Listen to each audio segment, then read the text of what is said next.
hebat, selamat berjumpa dengan Bu Novi. Hari ini Bu Novi ingin mengajak kalian untuk melihat, membaca, menyimak, dan memahami tata tertib yang berlaku di sekolah kita tercinta. Sudah siap anak-anak? Perhatikan dengan baik ya. Tata tertib sekolah SD Tarakanita Ngembesan. Tata tertib ini berlaku khususnya ketika kalian mengikuti pembelajaran tatap muka di sekolah. Sedangkan jika kalian masih belajar dari rumah, maka peraturannya ada yang bisa berlaku, namun lebih banyak yang tidak bisa kita terapkan. Kita lihat satu persatu ya anak-anak. Mulai dari yang pertama yaitu jam masuk. Bel masuk pukul 6:55 atau pukul 7:05. Yang nanti setelah bel, kalian akan dikumpulkan atau akan berkumpul di halaman sekolah untuk mengikuti apel pagi. Pukul 7 sampai pukul 7:15 akan diisi dengan kegiatan literasi, di mana di waktu ini kalian akan diajak oleh Bapak Ibu Guru untuk membaca, bercerita, dan lain sebagainya. Yang ketiga, kegiatan belajar mengajar atau KBM akan dimulai setiap harinya pukul 7:15 sampai dengan selesai, tergantung kalian berada di kelas berapa. Itu tadi berkaitan dengan jam masuk. Sebelum pelajaran dimulai, ada beberapa tata tertib yang harus kalian perhatikan. Yang pertama, meskipun bel masuk pukul 7:05, tetapi kalian wajib hadir di sekolah 15 menit sebelum bel masuk berbunyi. Yang kedua, peserta didik yang terlambat wajib lapor kepada Bapak atau Ibu Guru. Nah, kalian dikatakan terlambat jika bel masuk sudah berbunyi.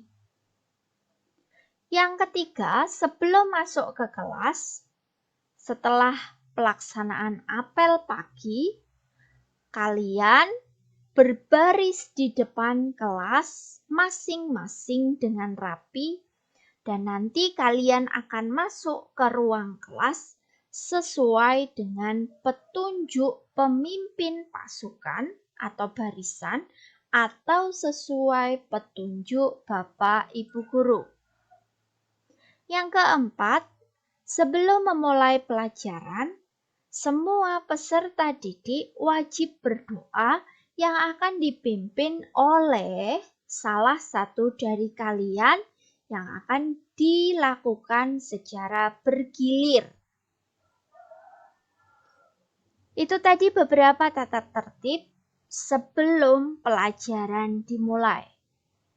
Sekarang, ketika kalian sudah masuk ke dalam ruang kelas dan siap mengikuti pelajaran, ada beberapa aturan yang harus kalian patuhi. Yang pertama, semua peserta didik wajib membawa peralatan dan perlengkapan sekolah sendiri, mulai dari buku tulis, buku pegangan atau buku paket, kemudian buku LKS, alat tulis, dan lainnya yang dibutuhkan selama proses pembelajaran. Yang kedua, selama mengikuti proses pembelajaran, Kalian tidak diperbolehkan membuat kegaduhan atau kegiatan yang mengganggu proses belajar. Yang ketiga, peserta didik wajib lapor kepada guru yang sedang mengajar apabila meninggalkan kelas. Contoh, kalian ingin ke toilet. Jika sudah diizinkan, maka kalian baru boleh meninggalkan kelas. Begitupun ketika kembali ke kelas, kalian juga harus permisi terlebih dahulu kepada bapak atau ibu guru yang berada di kelas tersebut. Berikutnya, tata tertib yang harus kita patuhi saat istirahat. Yang pertama, sebelum istirahat, ketika bel sudah berbunyi, peserta didik tidak diperbolehkan langsung berlari, tetapi berdoa terlebih dahulu untuk mengakhiri pelajaran. Peserta didik tidak diperkenankan istirahat tanpa perintah guru atau tanda bel istirahat. Jadi kalian tidak boleh mengatur jam istirahat sesuai keinginan kalian, tapi kalian akan diperkenankan istirahat oleh guru atau berdasarkan bel istirahat. Yang ketiga, peserta didik tidak boleh istirahat di dalam kelas. Contoh, misalnya kalian ingin bermain, maka tidak boleh bermain di dalam kelas. Kalian mainlah di luar kelas atau di halaman. Yang keempat, peserta didik tidak boleh istirahat di luar lingkungan sekolah. Sekolah kita itu sudah dibatasi dengan pagar. Maka yang disebut dengan luar sekolah itu adalah area di luar pagar. Kecuali jika kalian ingin membeli makanan, kalian boleh ke kantin di samping barat sekolah, tetapi setelah membeli langsung kembali ke lingkungan sekolah.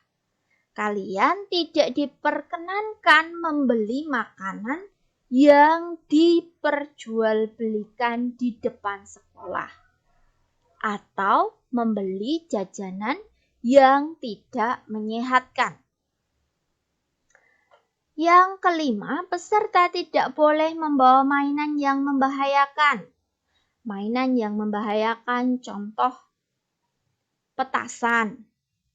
Contoh lagi membawa pisau dan lain sebagainya jika tidak disuruh guru. Jadi kalian boleh membawa cutter, boleh membawa gunting jika memang diminta atau diperlukan dalam proses pembelajaran. Setelah selesai istirahat, peserta didik kembali berbaris di depan kelas masing-masing untuk masuk ke dalam ruang kelas. Jadi setelah istirahat, baris lagi. Tidak boleh langsung masuk sesuai keinginan sendiri. Yang terakhir, sebelum pelajaran, berdoa terlebih dahulu, dipimpin oleh salah satu peserta didik yang bertugas. Tata tertib setelah selesai mengikuti pelajaran. Yang pertama, pulang sekolah sesuai petunjuk atau bel tanda berakhirnya pelajaran. Yang kedua, pelajaran diakhiri dengan berdoa. Yang ketiga, selesai berdoa kalian tidak boleh langsung berlari, tetapi proses keluar ruang kelas secara bergantian dan diiringi dengan memberi salam terlebih dahulu kepada bapak atau ibu guru. Yang keempat, peserta didik tidak diperbolehkan berada di lingkungan sekolah tanpa izin. Contoh, misalnya kalian pulang pukul 11, dijemputnya jam 11 lebih 15, tapi karena masih mau main, kalian pulangnya pukul 2 siang. Nah, itu tidak diperbolehkan. Karena nanti kalian akan merasa capek sendiri, kalian akan kelelahan, sehingga jika nanti sudah sampai rumah tidak bisa istirahat dan malamnya akan terlalu lelah untuk belajar. Berikutnya adalah ketentuan berkaitan dengan seragam sekolah. Hari Senin, semua peserta didik diwajibkan mengenakan seragam putih merah dan dilengkapi dengan kelengkapan yang lain, seperti topi, dasi, sepatu hitam, dan kaos kaki berlogo Tarakanita.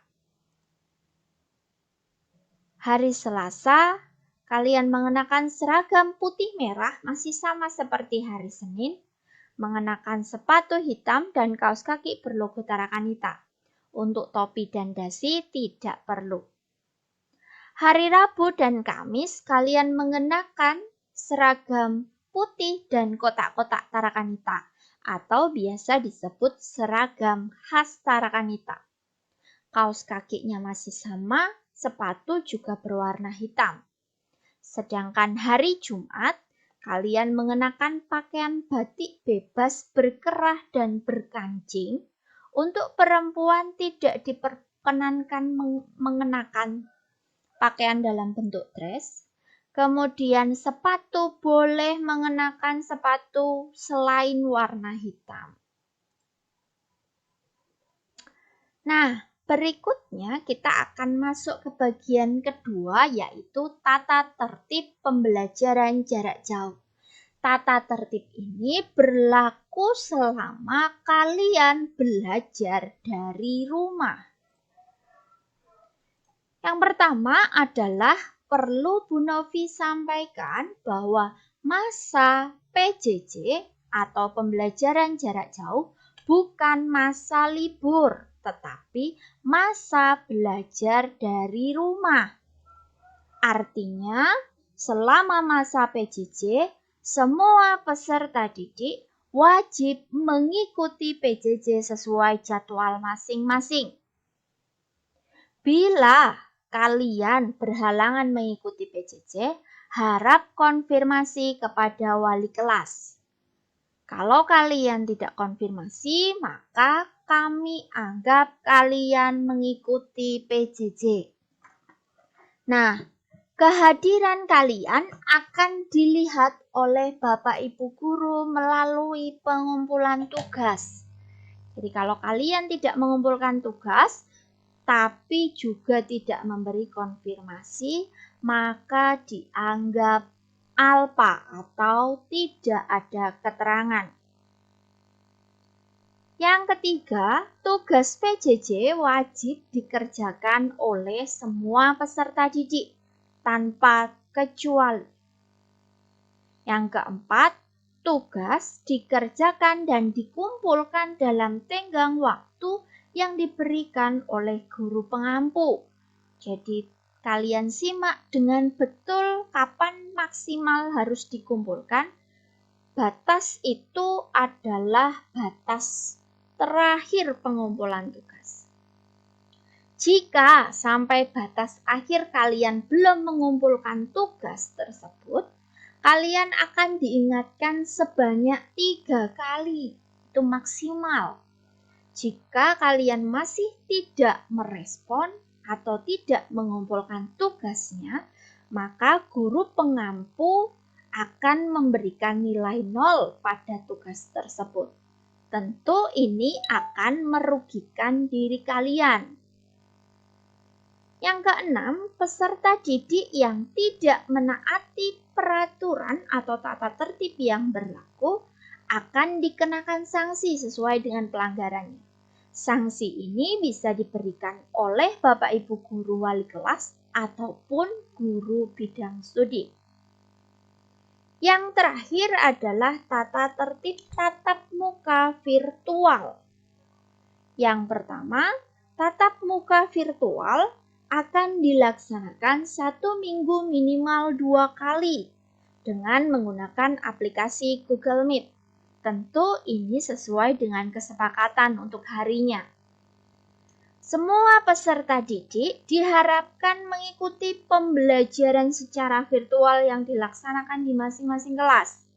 Jika tidak dapat mengikuti, mohon konfirmasi kepada guru pengampu.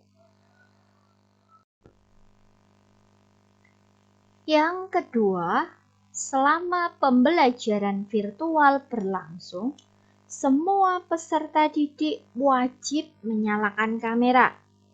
Jika memang kalian harus mematikan kamera karena sinyal tidak stabil, maka konfirmasilah kepada guru pengampu.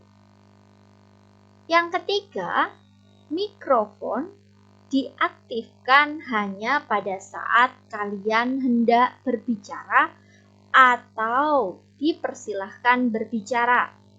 Selama tidak akan berbicara atau kalian dalam posisi menyimak, mikrofon wajib dimatikan atau di-mute. Yang keempat, selama pembelajaran virtual, peserta didik berpakaian rapi, duduk dengan sopan, tidak makan atau minum, dan tidak melakukan pekerjaan lain. Kalian juga harus memiliki atau berpenampilan rapi. Berpenampilan rapi contohnya, kalau yang laki-laki rambutnya sudah cukup panjang, maka dipotong. Kalau yang perempuan, seandainya rambutnya panjang, disisir yang rapi, diikat ke belakang. Yang kelima, kolom chat dipergunakan hanya untuk tanya jawab yang berkaitan dengan materi pembelajaran saat itu. Dan juga bisa dipakai untuk kalian mohon izin ketika kalian harus ke kamar mandi atau toilet. Yang keenam, peserta didik join atau bergabung dalam pembelajaran virtual paling lambat 5 menit sebelum pembelajaran dimulai.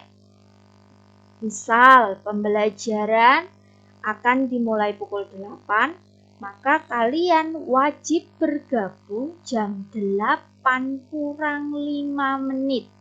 Paling lambat. Paling lambat itu berarti paling siang.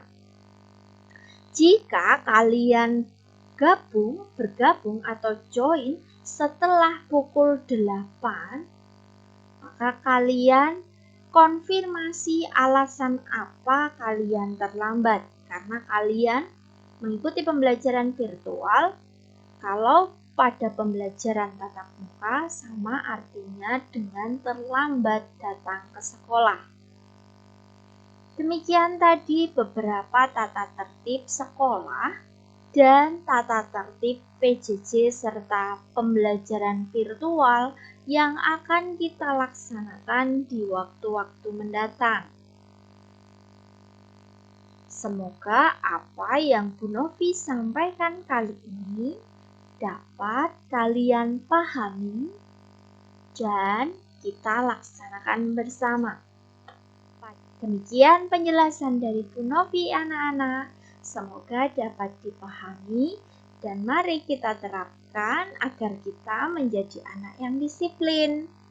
Terima kasih.